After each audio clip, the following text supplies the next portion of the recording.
Hmm. Simulcast. Here we go. Now I'm going to go to YouTube. Okay.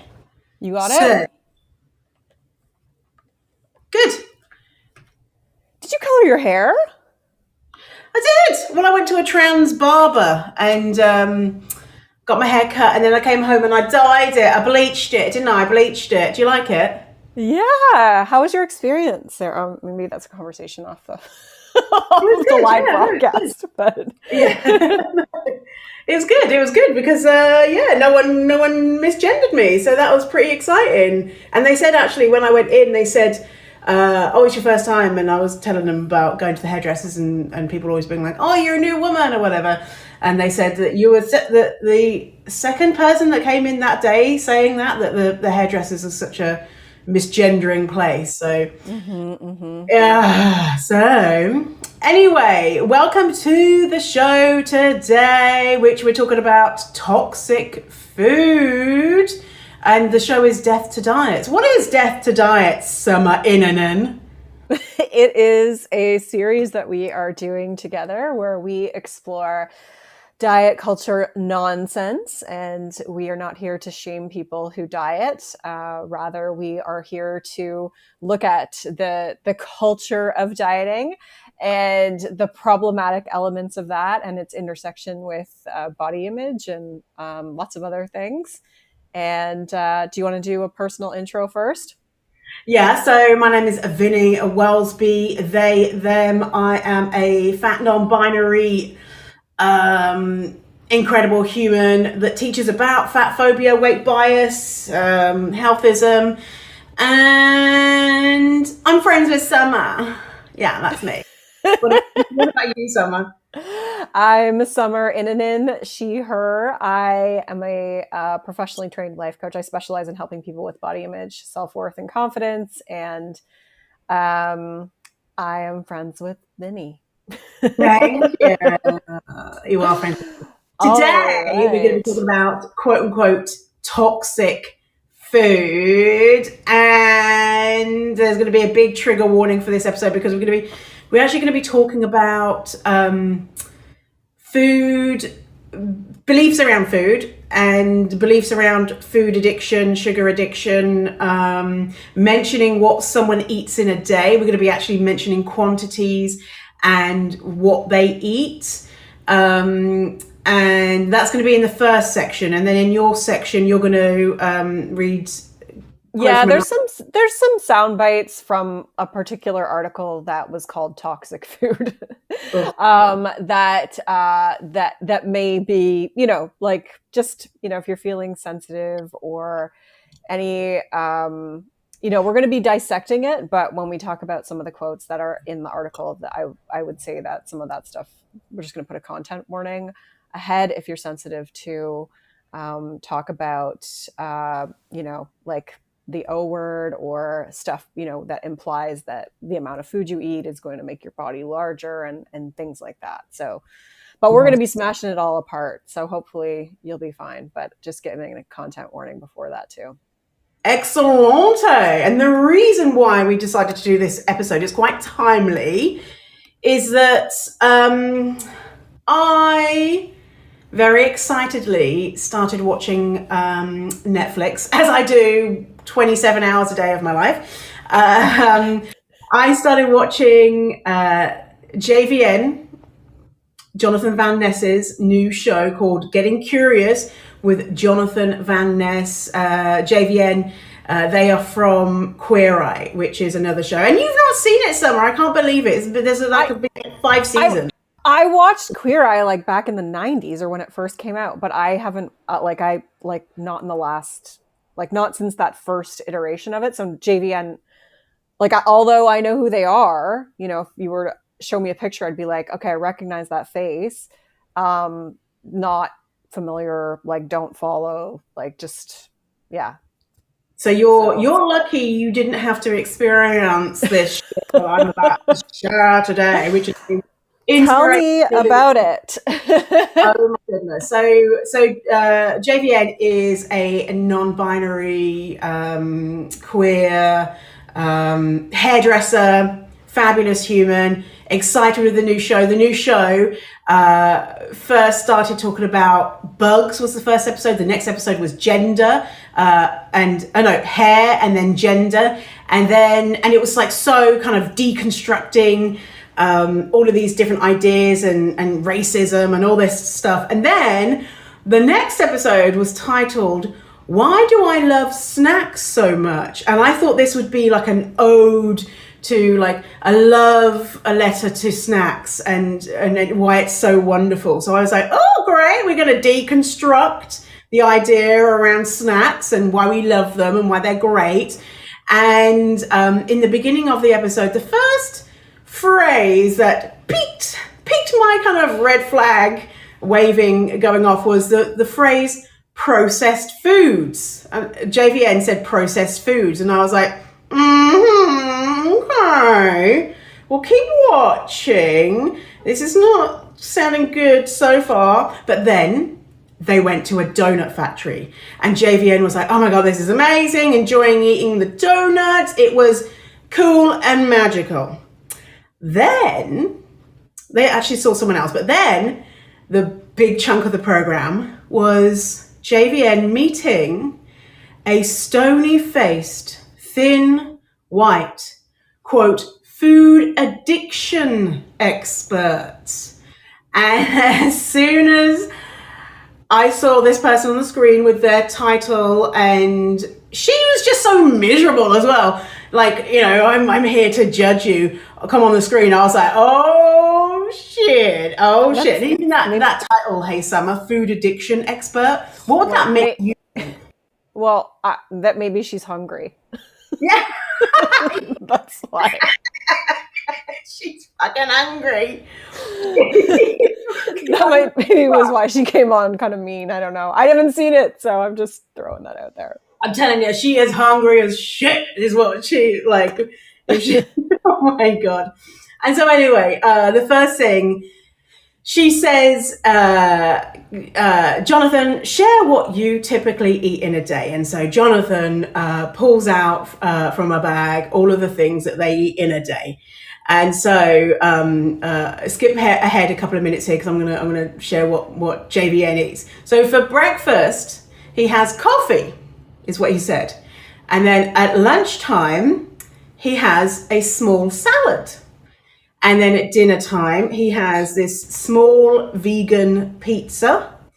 And then he has some candy, some sweet things. So he says, I have a Pop-Tart, a Gusher, I don't know what that is, and an Oreo. So that is what JVN says that they eat in a day. Now, Summer, if someone told you that that's what they eat in a typical day, what would your reaction be? How are you feeling? Because that to me sounds like less food than my toddler eats. And I would be absolutely starving if I ate that. And I know that this person is a grown-ass adult. So my guess would be that they're probably starving. Yes. And actually, I forgot to mention, JVN did share that he has a chocolate-covered pretzel, and he offered one to stony-faced food addiction expert, and she looked like he had just offered her a steaming pile of shit, and she was like, no, I'm okay, I'm fine right now. You know, like, put those disgusting yogurt-covered pretzels away, you beast. How dare you offer me a pretzel? I think, though, secretly she was probably like, oh, fucking hell, oh my God, a pretzel's so good. Yeah, so my reaction too was like, holy shit, JVN, you must be fucking starving. All of the work that you do, running around the world, being fabulous, working so hard, making these TV shows, and that's all you're eating. And then you're having like coffee for breakfast, which is, I mean, and then you're confused as to why that you might eat sweet things in the evening. I mean, to you and I, Summer, it seems really clear that that Jonathan is not eating enough, and because of that, because he says he struggles with binge eating, is that he is eating more during the evening because he's not eating enough and he's restricted so much throughout the day. So to me, it seems really clear what needs to happen here.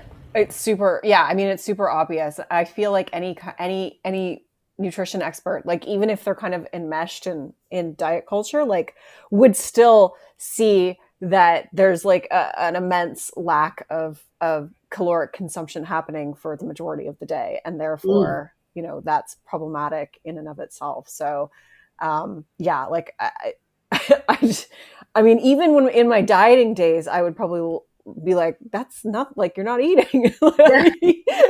So, I mean, it's extremely obvious to me now, but I mean, like the fact that he's working with like, you know, a professional and they're not identifying that, to me just seems so hugely problematic. And you think about all the people watching this show and then thinking, well, I must have a problem. You know, or like I should be trying to eat coffee for breakfast only, or, you know, all this other crap. Like, I know enough about JVN to know that they're a pretty huge influencer, like have a pretty huge influence, right? Like a massive following. A lot of people look up to them. And so to know that, you know, other people are going to see this and potentially then pathologize themselves as being, you know, binge eaters or addicted to food, when what is just happening is like a normal reaction to restriction, like a normal reaction. Yeah. Yes. And so what happens is her, what she says is very kind of trying not to judge him too much for eating all of this quote unquote bad food. She says, so I think we can talk about some of the problems coming from this type of diet. And I'm thinking, okay, come on, like this is your last chance. This is your chance to say, you're not eating enough. Like, this totally makes sense why you think you might be, addicted to sugar or whatever. And she goes on to say, because my concern is that eating a diet like this is going to catch up to you. I hate that whole fucking, it's going to catch up to you. Like there's, like this disease is coming to get you if you eat an Oreo, like it's going to stalk you down. You might not feel it right now, but in the future, you better watch out, because if you eat an Oreo now, you're going to die, basically. So anyway, she says, it's going to catch up to you. I'm worried about what you might look like on the inside after eating like this. Ugh. I just fucking hate that. Inside. Well, I think because like JVN's really thin, right? Like, aren't they really skinny? Like, no, they're not very, they're just straight sized. They're just straight sized. Okay. But nonetheless, if they were fat, what do you think this person's response would have been, instead of just like, there's something wrong on the inside, right? Like, yeah, inside and outside, because you're fat. Clearly, it's catching up. Yeah. So, continuing, she said, "What you just showed me is sending you down the path of having some serious health problems later on. A lot of this food is bringing you down. It's tough. A lot of people in this country are in an abusive relationship with sugar. We're finding this O-word crisis in our country, where more than half of the country is struggling with being O-word or O-word. And a lot of that is tied back to the things that we are seeing here. Sugar-rich and processed food.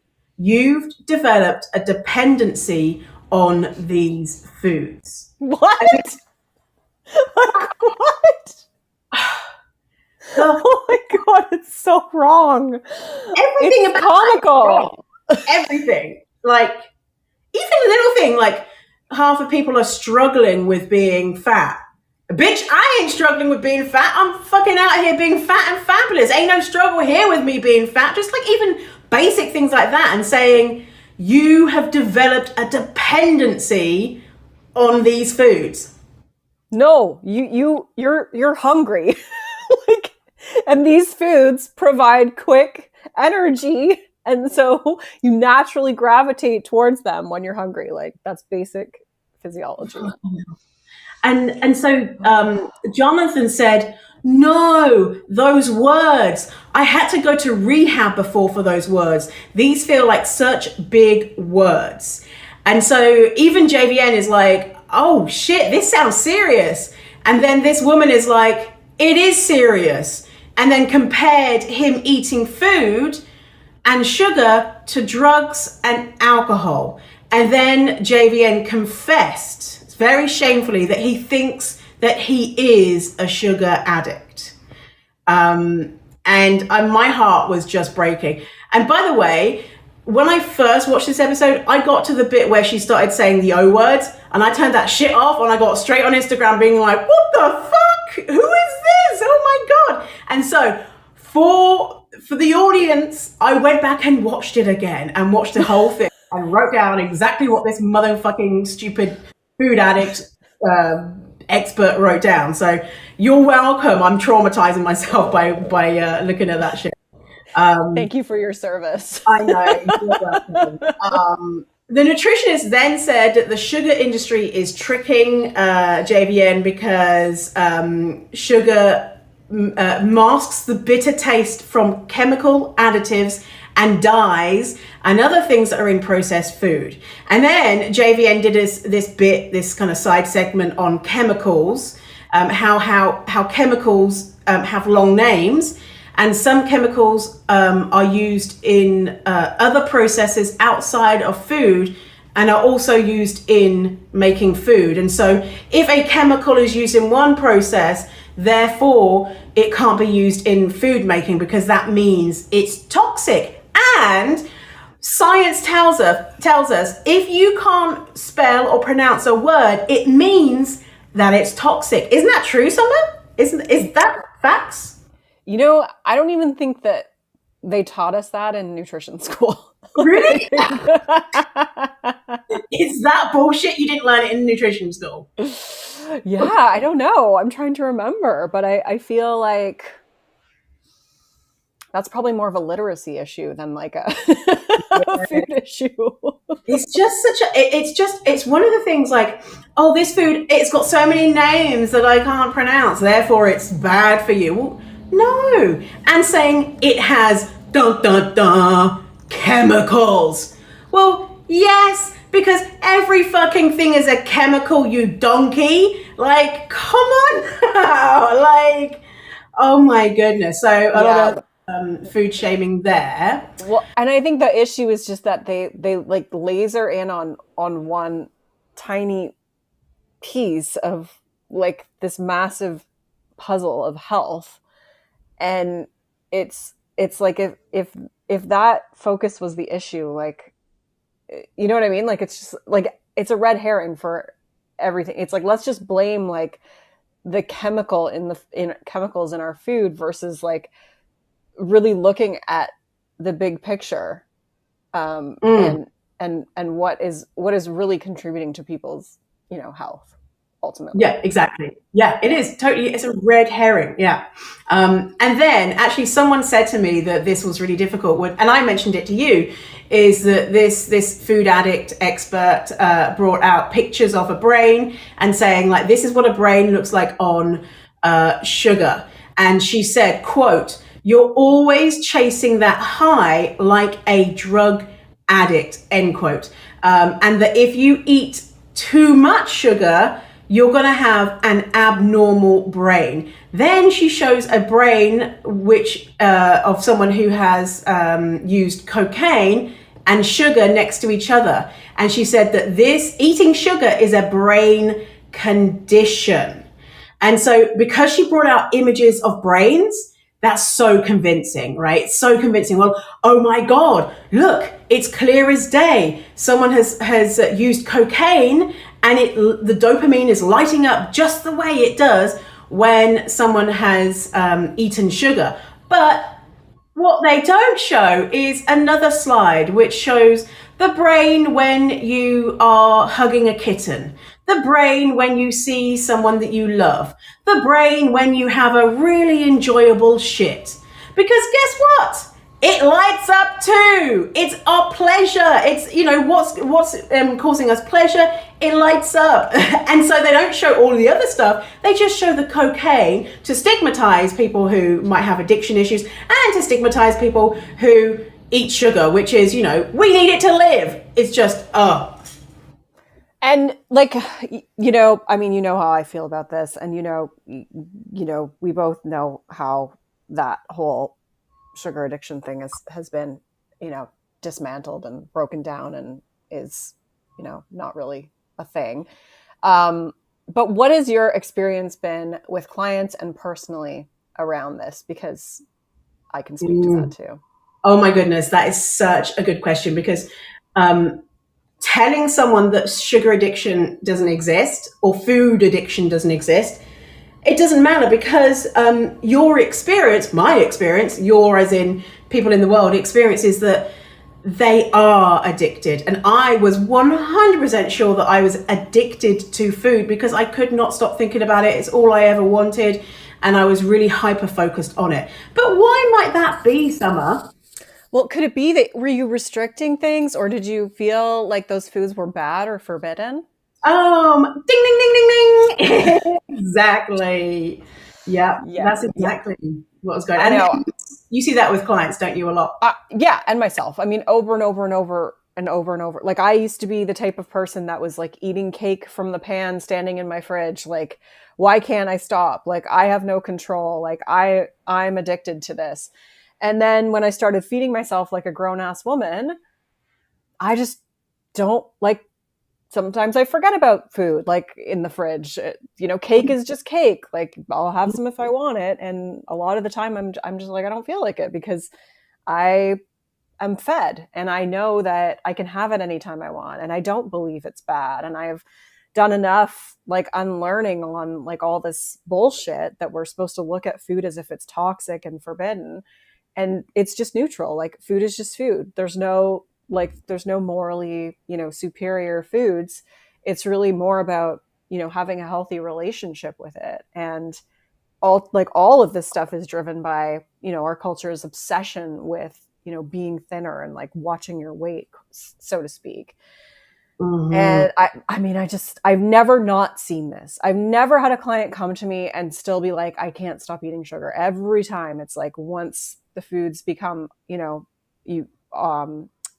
once the food is no longer off limits, I think is what I'm trying to say, then they get to a point where it's just not a big deal and they will forget about it or have one bite of it or eat a lot of it because they want it and enjoy it and maybe get a tummy ache sometimes. But like, that's the extent of it. Yeah, exactly. And the big way that we can know that it's not an addiction is that when you increase your exposure to an actual addictive substance, your symptoms increase. Whereas with food or sugar, if you increase your exposure, the symptoms decrease. And so what we need to be doing is the opposite, is allowing ourselves the sugar, the food, whatever it is that we are feeling like we are addicted to. And then lo and behold, turns out we weren't addicted. We were just obsessed because we denied ourselves so much. Mm-hmm. Yeah. So a bunch of people called out, you know, JVN, just speaking to the problematic nature of the episode, especially as it like really didn't fit it with the rest of the sort of series that you're talking about, right? And they responded, didn't they? Yeah. And just to kind of wrap up on what happened at the end of the episode is the solution to this addiction that he has is to eat only organic cookies, which has sugar in the form of. Yep. What's the difference? Yeah, because the sugar is in the form of a syrup and not white sugar, which apparently is going to. Your body doesn't know the difference. And also these cookies are good because quote unquote, because they don't have anything in there that you can't pronounce. So that's going to help with the sugar addiction, apparently. And this says nothing about, like, this is so fucked. Like, that's the thing to do, is eat an organic cookie, which of course are going to be like $75 per cookie. So what about afford to eat organic cookies. So, and you have a quote unquote food addiction, well, sorry, you're fucked, you know? And then the episode ends with JVN being at the fridge, opening it, closing it, debating about having something to eat or not. And then a cartoon mouse saying, are you thirsty perhaps, instead of being hungry? And then the resolution is that JVN decides to have half an Oreo cookie and gives the other half to the mouse. And I thought that that was pretty funny because half an Oreo cookie, when really, you know, they wanted to eat something more, like that is fit for a mouse, you know, not a human being busy doing life, you know, like you need to eat some more. Yeah. So JVN actually responded to Moxie Mind, because Moxie Mind made a post saying, this is fat phobia. And JVN said, hi loves, I'm sorry. As someone who is in recovery, I'm learning as I go. It's part of why I explored this in this series. I'm never done with learning on a subject and am always going to want to do more. As we discuss in the episode, we have to take the shame and stigma out of this conversation and emphasize it's not the individual's fault, but an industry-wide system that needs so much healing. So basically he's saying it's not your fault that you might be a sugar addict, it's the system. There are so many ways to heal and learn. I'm not perfect and I'm learning and sharing as I go. I could always do better, but as they say, people are doing the best they can with what they know. I've been struggling with binge eating my entire life and I want to have a conversation about it, and I'm certainly not done talking about it. I'm excited to keep learning and growing around this topic. Heart, love and light. Yeah. Yeah, well, you know, like at least they responded. And I mean, people will hear what they want to hear when they're ready. And I don't think that you can necessarily force that on people. But it's just unfortunate that a lot of other people probably were impacted as a result of that episode, because it just further reinforces this belief that, you know, there's something wrong with them and they just need like a different meal plan to fix the fact that they're just fucking starving mentally and physically, you know? Yeah. And a lot of people weren't happy with that response. And, you know, because, you know, JVN's not saying I fucked up. You're absolutely right. I'm going to learn from fat non-binary people. It sounds like they still believe that they are a food addict, or, you know, you know, like, how do you, I think they're going to have their own awakening at whatever time is right for them. I don't think you can exactly. Like, I mean, you and I both know you can't convince someone if they don't want to hear it. Yeah. And I think it's a hard thing. It's a hard thing to convince when there's probably some level of, you know, fat phobia inside about like, you know, I can't, like, this must be an issue, right? Because the notion of just being able to eat what I want is probably too scary because of the fat phobic beliefs. Yeah. So I sent JVN a DM saying, oh, hey, if you want me to be like, you know, a fat person on your show, then let me know. So I'm shooting my shot. Nothing probably will happen, obviously, because they probably don't check their DMs. But, you know, you never know. You never know. They responded to the comments, so you just never know. But actually, you know what, Summer? Other people have made posts about it, and JVN has blocked everyone that's made post about it. So they've only commented on that one, and then the conversation now is shut down. Oh, well, they got to manage their mental health. I don't know. Yeah. Maybe they feel bad. I don't know. Who knows, right? You know, who knows? Empathy. Yeah. So that's that. I mean, we've taken up half an hour talking about that mess of a show. Longer than what the show was. Oh, really? Yeah. I didn't know that. So what did you find around this idea of toxic food, Summer? Well, I found a Newsweek cover that said toxic food that came out, I think, around Christmas or beginning of January, obviously, like kind of coinciding with the whole diet season. And, you know, it really, when you mentioned this episode to me, I was like, oh, like we got to, I mean, it's exactly what was in this article, like essentially just reinforcing all the different things that you've said. And, you know, like when I saw it and I read it, I was like, Jesus Christ, like, is it like 1996 called? They want their magazine covers back. Like, why are we still talking about the same thing that clearly is not really like the issue? You know what I mean? Like, it's not, again, it's like, it's the red herring, right? And so the article really talks about how ultra processed foods, that's the sort of, label that they've given them, are things that, big food, the system, which I used to work for. I don't remember ever being in a meeting room where people were scheming about like, we got to get people to eat more. Like, you know what I mean? So you clearly did some. I don't lie. You were there being like, these motherfuckers. You're like, yeah, like capitalism rampant. Of course they care about profits. Of course it's all about the shareholders. Of course it's all about sales. But I think this idea that there's like these evil like masters behind it trying to, I'm a little skeptical of the whole thing. Yeah, because it's like that if you think they're trying to kill people, well, it's not a good idea to kill people, because then who's going to eat your food, Yeah, it's an easy scapegoat, because I think again, like, the problem is much bigger than just this one little piece of the puzzle. And I'm not saying that, like, the food industry is all great, like there's absolutely issues with the food industry, but they echo basically the same things that you said, that these ultra processed foods are designed to directly target the vulnerabilities of the human brain, and that they deliver like a quick signal to the brain's reward system.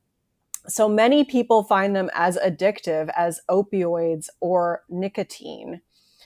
But then they go on to just call them possibly addictive later on. Oh. So I was like, pick a lane, like, yeah. I think,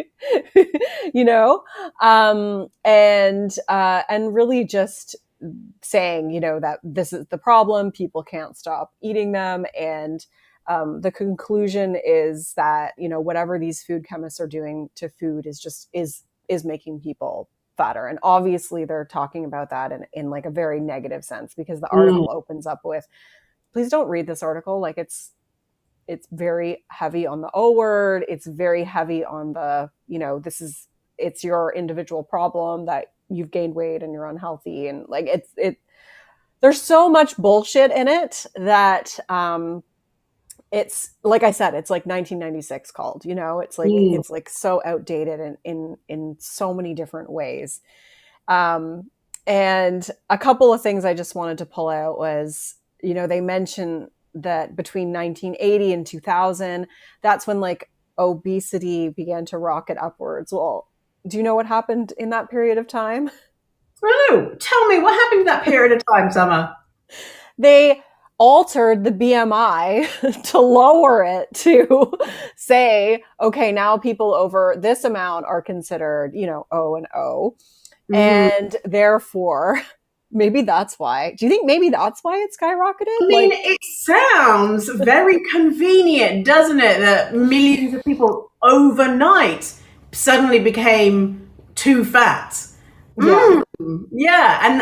And the skyrocketing a number of people when it's just a category has been changed. And arbitrarily, like the fact that the BMI is, 20, 25, because it was easy numbers to remember. There's no reason. It's just because it was an easy number to remember. It's the number 5. So, science. Yeah. Yeah. And also, like, who benefited from that change? Pharmaceutical companies peddling weight loss drugs and diet companies. Yeah, exactly.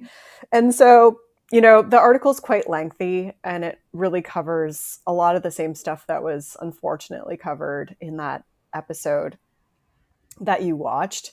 And I think that, like, ultimately it's just, there seems to be this issue of like people eating more, but it's like they never factor in the influence of diet culture. They never take into account like any of the other variables that might drive that, like whether or not someone has a living wage, like what other social detriment, I can never say this word properly. Detrimentals, yes, of health. Like what are, what I mean? Like what are these other factors that ultimately have like a greater influence on someone's health? Like what role is that playing in these increases in diseases? You know what I mean? Yeah. And the idea that, really what we need to be looking at is shame, the amount of shame that people are experiencing and the amount of oppression that they're experiencing. But it's so much easier to say, just eat an organic cookie than it is to say, maybe there's an disparity between how Black people experience healthcare between other populations. Because it's so easy to blame the individual and be like, eat an organic cookie, when what the fuck is that going to do? Yeah, that's elitist health, through and through. That's like the goop world, right? It's so goopy. Oh my God. Yeah. Are we just making that a verb now? Like, yeah. It's so fucking. Or would that be considered a verb or a noun or an adjective? Who the fuck? Adjective, yeah, maybe. Yeah, it's a word. It's a word. It's a word now. That shit too goopy. And you know what? The thing is, though, when, like with this episode, you see those slides of the brain and then you're like, oh my God, it must be real. And you see this article that's so long, that's so chock-a-block full of linking to this study, linking to this other thing and we all know that it becomes overwhelming. And then you start to think, hang on, is it true? And then you start to really kind of feel that shame and your health is affected. And the thing is, you and I, we're able to dissect this and say, let's look at this study and how many people did they study? And what other factors were going on? And let's look at this evidence and see, actually, it's a load of bullshit. But other people aren't, because, for many different reasons, because this is our job, right? And so to say, if you are seeing this type of stuff and feel like, oh my God, but it might be true, that's a normal reaction to have. And if you have the capacity just to look a little bit into it or just reach out to someone who does it as a job to, look at this stuff, and to get that reassurance of you're probably not going to die within 3.5 seconds if you eat a Twinkie, Yeah, well, and I think like a lot of the numbers that they throw out there, like you said, like I know at the beginning they open the article saying, I can't remember what percentage they say, but of Americans are either diabetic or pre-diabetic. Well, we talked about in one of the other episodes how like the pre-diabetic is so large, but that doesn't, such a tiny percentage of that actually, of those people actually end up getting diabetes. And I think like one of the things that also makes me really furious is that like they're putting the onus, I mean, they do put the onus back on, like the food industry to try to do something. Like they suggest doing what they've done with tobacco, which is to like put a warning label on it or change the way that these foods are marketed. But I'm like, that's not going to resolve any of the issues. Like if people can't afford, don't have time for, like fresh, like fruits and vegetables, so to speak, like convenience foods keep people fed. You know what I mean? Like, and I just think that there's like a huge piece of this conversation that gets missed. And people are allowed to eat whatever the fuck they want. Also, like, let people have that autonomy. Oh my goodness, yeah, and then it's a lot of it is like a lot of well-meaning white people who are like, oh my God, these poor people, they've only got access to a Quickie Mart or whatever. Is that a thing, or is that just in the symptoms? Anyway, they don't have access to fruits and vegetables, and so what we're going to do is we're going to save them. We're going to go into their community and we're going to give them a farmer's market, and it's just so it's so white. It's just so white people, right, going in there into communities and deciding what we're going to do to fix their problem of disparities in health outcomes is to give them some farmers markets, fruits and vegetables. It's just like, oh my goodness, how patronizing. How about paying people? How about not being racist? How about access to healthcare? Like that stuff. No, because we got a farmers market on Saturday, so we're doing good, so we can feel good about ourselves, Yes. Yes. Yes. 110%. Yeah. I mean, like, and I don't think like all things are bad or all things are good. Like, I think there's, probably nuance within any of these. Like, yeah, farmers markets, great idea. And like, let's not ignore the bigger problems that are really playing a part here. And, specifically as it relates to living wage and access to healthcare and things like that. Or, just giving money to communities so that they decide what is best for them versus, so white British people like me deciding, we know what's best for that community because we don't. So yes. Oh my gosh, that's so true, right? Yeah. So to wrap up, we asked our audience about what do they think about the idea that you can be addicted to sugar, and what do they think of when they hear the phrase processed food? So I had a few people thinking processed food meant bad things. And then actually I got quite a few of those responses. Yeah. But then I had a lot of people saying, this one comment was, I hate it. Unless you are directly sucking a cow's tit, all food is processed. Yeah. And then someone said, oh, you need to talk about the JVN episode. I said, I am. And in regards to the sugar addiction, it's not evidence-based, and it's a wellness culture lie. Yeah. I got some people saying they feel that way, and it is real. And so it was, I got kind of across the spectrum. So it wasn't all one or all the other. There's, and that's coming from like, our audiences where, we're really pretty clear on like our messaging. But I think that there's still a lot of fear and misinformation. And hopefully this episode helps people to want to learn more, to want to, debunk some of this stuff, to be able to look at the big picture. You know who I love that I don't know if you already follow them, Food Science Babe. I don't follow them, but I know I've heard of their page. Yeah. They're good? She's still got a little bit of diet stuff to work out. She's not at pro diet or anything, but there's a little bit of but what she does is she debunks all of the, don't eat gluten, don't eat this, So it's really interesting because she's a food scientist.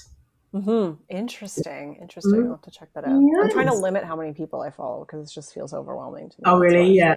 Like there's probably a million good pages that I just can't. I know. My brain can't take it. Yeah. Even though the algorithm probably only shows me the same 4 people over and over. Yeah. Right. Totally. So Samantha, where can people find you? Yeah, so people can find me at thebodyimagecoach.com. That'll take you to my website, and you can find me all over social media as Summer Innanen. And my podcast is Eat the Rules. Where can people find you, Vinny? They can find me everywhere under Fierce Fatty. My podcast is called Fierce Fatty, website Fierce Fatty, social media Fierce Fatty. And go to my website to get some free stuff. If you want, I'm not the boss of you, do what you want. Oh yeah, same. Yeah. All right. Well, thanks to everyone for being here today. Hope you enjoyed this rich discussion between two highly intelligent individuals who are also extremely good looking. Right. Oh my God. just looking at my reflection, it turns me on. It's so good. Yeah. All right. See you next